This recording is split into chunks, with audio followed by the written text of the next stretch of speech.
This is the Dirty Dozen, the top 12 sacrifices that most of us are going to feel when it comes time to retire. And probably the biggest sacrifice is our loss of identity. For 20, 30, maybe 40 years, we've been able to answer a question that's very common in the United States is, what do you do for a living? So not only that, the answer to that at a party, but also as we think about ourselves, who are we without our jobs? So that can be a tough one, but you know what? It's not insurmountable. A simple answer to the party question, what do you do for a living? I'm retired now and I enjoy doing this. You just transition into something else. So with all of these sacrifices, there's a solution to it, but I want you to be aware of it. Probably the second toughest challenge that people have is they're sacrificing putting additional money into their savings account. When we're working, we're putting money into the savings account. And again, for many of us, since we put that first penny in our piggy bank, we've been saving and saving and saving for retirement or saving for a down payment on a house. We've been saving, and very seldom do we take money out of that savings unless it's for something like the purchase of a house. But it feels different when you're taking that money out to fund your living expenses. So that's the second thing that we sacrifice, is just that feeling like we're adding to the savings. We're better off tomorrow because of what we did today. And now it's time to actually benefit from that. But it can feel like a sacrifice initially. Next one that we're giving up is we are giving up the right to let somebody else fill our to-do list. When we have a job, work is a four-letter word, right? W-O-R-K. And somebody else, for most of us, unless you own your own company, somebody else is at least putting some items on our to-do list for the day, for the week, for the month, for the year. And when we retire, we sacrifice that. And there's some good with that, but there's also some bad that comes with that. There's a comfort of knowing, okay, I check off this, this month, this year, I check off this list of 10 things and I'm a good human being, right? I get accolades from doing that. And when we retire, it's no longer somebody else setting up that to-do list. We have to do it for ourselves. Now, personally, I like that, and I think a lot of people like that, but it is a sacrifice, and it is something that we're giving up. What else are we giving up? We're giving up busyness and just this sense of urgency. There's 24 hours in a day, there's 168 hours in a week. That can be a lot of time. And that's one of the things that I initially counsel with my clients on is, how are you going to use all this time? Because when we're working, the reality is we sleep 1/3 of our time. We're at work 1/3 of our time, right? So that leaves us 8 hours. And for some of us, the commute is at least an hour of that, right? That leaves us 7 hours, and we got to get ready for work, get ready for bed. So, we're down to maybe 5 hours a day. And these hours have a way of compounding on one another, in that, going from 5 to 6 hours kind of feels like a relief. You can slow the flow, right? And that's a good thing. But when you've got 168 hours a week that you have to fill, initially it's going to be normal to struggle with that.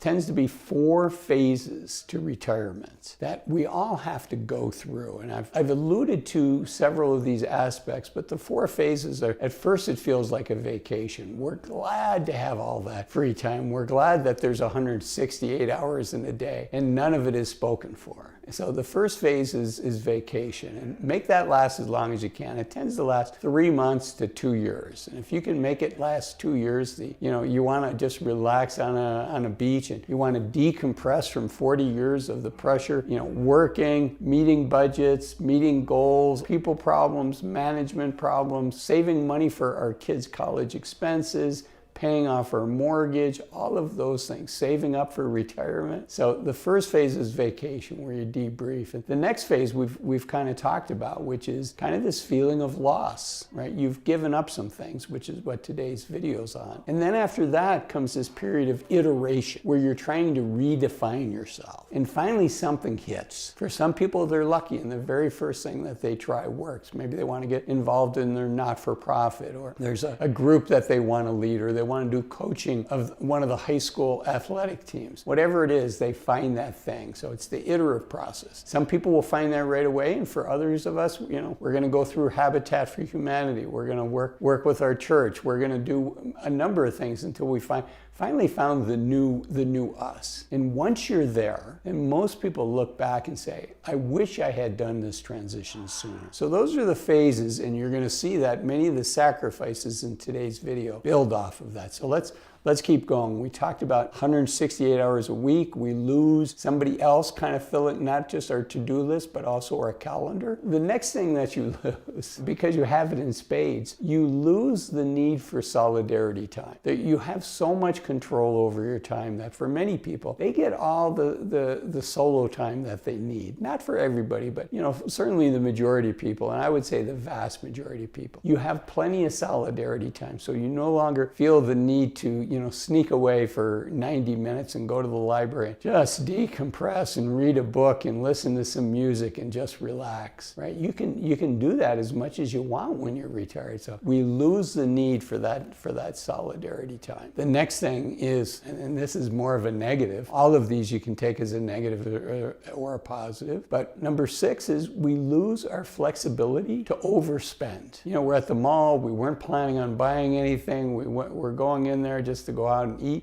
grab something to eat, or maybe hang out with a friend and get in some steps inside because it's cold and windy outside. But you see something in one of the shop windows and you're like, wow, that looks good. I'd like to have that. And when you're working and you have money coming in, you have a lot more flexibility to do that. In retirement, most of us are going to be living on a tighter budget. This is an important aside. For those of us that haven't met, if you're watching this video for the first time, one of my videos, I'm Azul. I've been a financial advisor for over 20 years. The thing about the flexibility on spending, in any one month, could you spend $500, $1,000 more than you were planning? Let's say your budget's $5,000 a month, and 1 month you spend $6,000, and it's not a regular recurring thing, it's probably not going to move the needle for you. I should say nothing that I'm sharing here is financial advice. This is just to put things on your radar screen. But I can tell you, if you run somebody's financial plan and they say that they want to spend $6,000 a month, let's say the numbers don't work, and so I rerun it and I do various scenarios. I say, at $5,000 a month, the numbers do work. You have a very high likelihood of meeting all of your financial goals. And they say, great, let's do that. Well,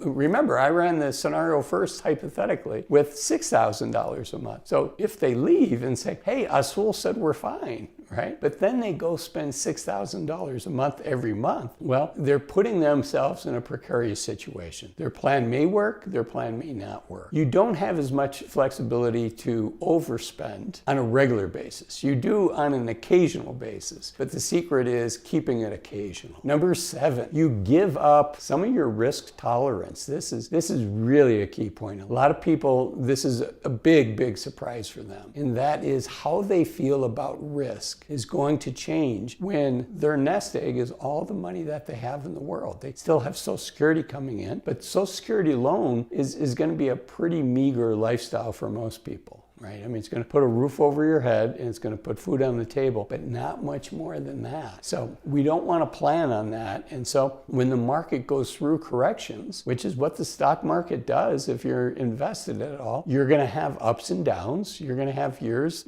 I don't know, but I would not at all be surprised to see years sometime over the next 30 years, to see at least 1 year with a negative 20% return and negative 30% return. To put it in context, in 2008 and 2009, the S&P 500 from top to bottom was down almost 60%, 57%. So, if you had a 50-50 portfolio and you had $1 million, that meant that $500,000 was invested in the stock market. Even though you're a balanced portfolio, you still have $500,000 exposed. And a 50% correction, that's $250,000. That's going to keep a lot of people awake at night. It's going to keep most of us awake at night.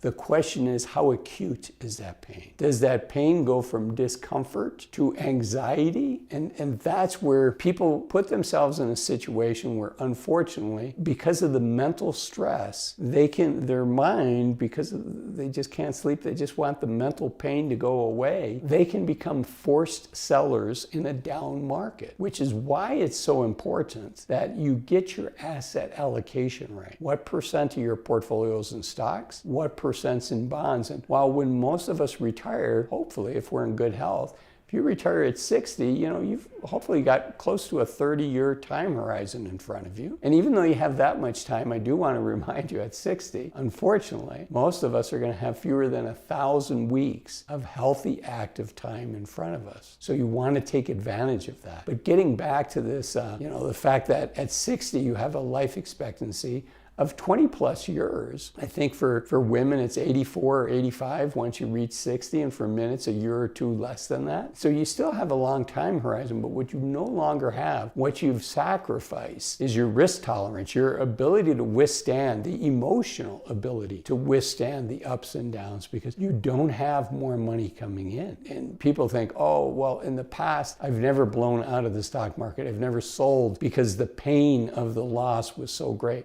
I know intellectually that the markets always come back, that as long as American companies continue to do things better, faster, cheaper, eventually the stock prices are going to catch up to that. But even though you know that intellectually, in your heart, and emotionally, it can be a hard thing. It's a very hard thing for anybody to watch that kind of a correction. So another thing, as I mentioned, that you give up is your risk tolerance. Number 8. What else do you give up? I'm not a big fan of budgeting, but I think that's one of the things many of us give up when we retire. Is for most of us, unless we've got a huge buffer in our portfolio, we have a lot more money than we're ever going to need, which isn't many of us. There probably are some people watching, and kudos to you. You have done it. You've won, and congratulations. You can skip forward to the next one. But for the rest of us, we're probably going to have to budget, because again, there is a big difference between spending $5,000 a month and $6,000 a month in retirement in perpetuity. Again, do it once or twice, not a big deal. Do it every month, it could be a big deal. You want to check with your financial advisor and say, hey, it looks like we're spending $6,000 instead of $5,000. So one of the things we give up is freedom from budgeting. I tend to be a high-level guy. I don't like to budget. And so the way my wife and I do it is, as long as we're saving X dollars a month, then, the dollars kind of go where the dollars go. And sometimes Azul spends a little more money. Sometimes my wife spends a little more money. Sometimes we don't buy things that we thought we were going to buy. Sometimes we do buy things that we didn't know that we were going to buy. But it all kind of works out in the end, as long as we're saving the right amount of money. But it becomes tighter when you're retired. Again, getting together with a financial advisor to run those numbers. And one of the things I suggest actually is,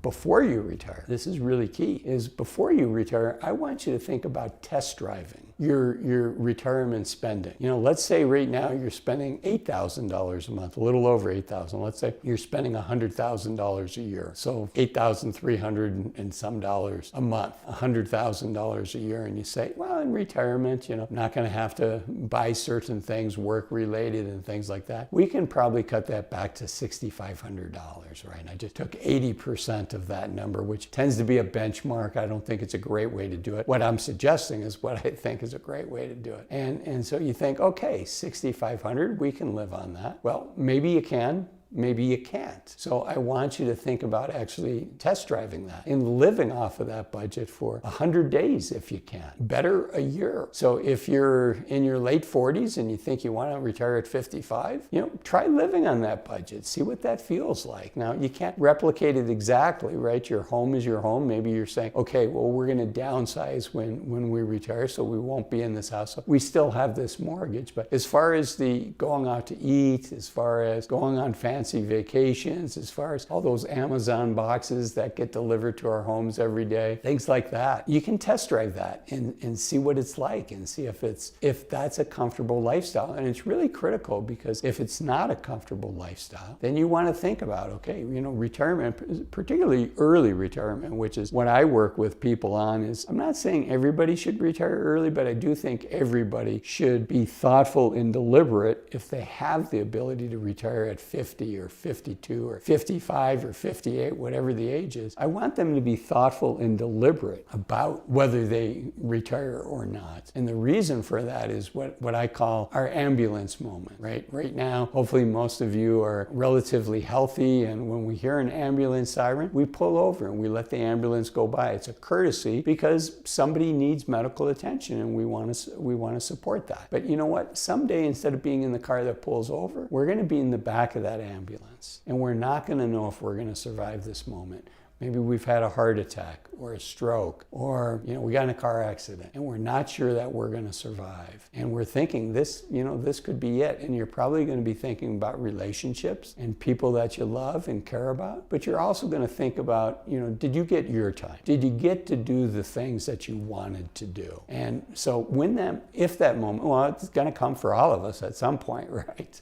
Or unless we die in our sleep, when that moment comes, I want you to be able to look back and say, I was thoughtful and deliberate about whether I retired. So we talked about budgeting. Number 9, this one tends to be pretty painful. And that is, unfortunately, we're probably going to lose some of our friends at work. And maybe even really good friends, people that we feel very close to. But when we're at work, we have a common mission. We have a common goal. We have a common terminology that we use. We may have a common enemy, somebody, maybe a customer that's really difficult to deal with, a competitor, or maybe somebody at work that's difficult to be around, right? So we have all of these things that bring community and help bring us together as friends. But when we retire, when we disconnect from that, we lose all those points of commonality. And so even with the best of intentions, it's super easy for people to drift apart. So unfortunately, that is number 9, our friends at work. And related to that, I talked about goals. Our goals at work, it feels good to accomplish a goal. It feels good to win. And if you've got a good boss, if you've got a good team, hopefully the team is pouring accolades on you and saying, good job, that was awesome, way to go. And that just feels good. And we can still get that, but we're going to get it from other places. Like I said, maybe you volunteer someplace and you get it there, whatever your activity is, hopefully you get those accolades. One of my activities is